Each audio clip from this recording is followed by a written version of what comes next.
You've seen ICE operations around the country. Just a little nervous because I've never been pulled over before. Well, this is what it looked like in Nashville. We're gonna have to come in and get you, okay? We don't want to do that. Now!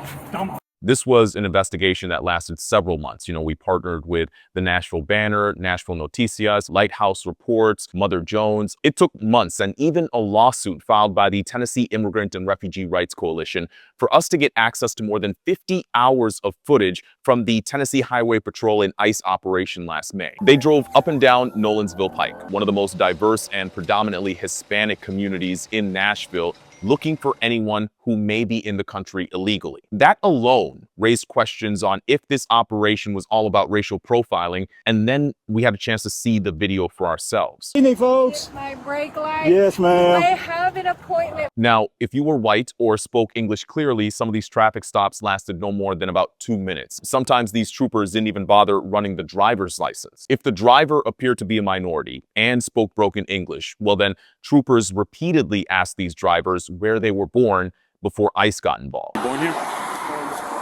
You're born here? Yeah. Really? Yeah. Okay. But they didn't just ask the drivers to identify themselves. What about you, ma'am? Do you have any ID card, driver's license? Nothing like that? Does he have one? And do you have one? An ID?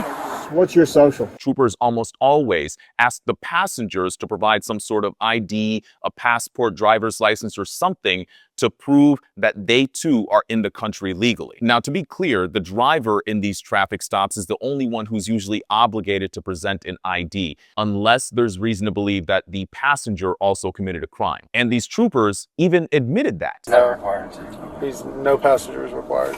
Still, they almost always detained anyone who either kept quiet, didn't show an ID, or showed an ID from a different country. Reasonable suspicion.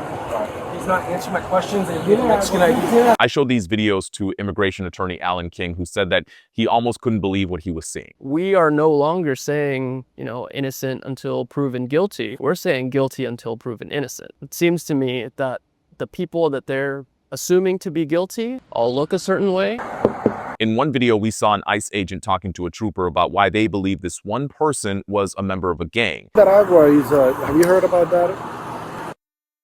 And then we saw the trooper mute the audio on his body camera for the remaining 36 minutes of this video. It's not clear what they were trying to keep us from hearing, but what we did hear was concerning enough. It might be wet. When we say wet, it just means illegal.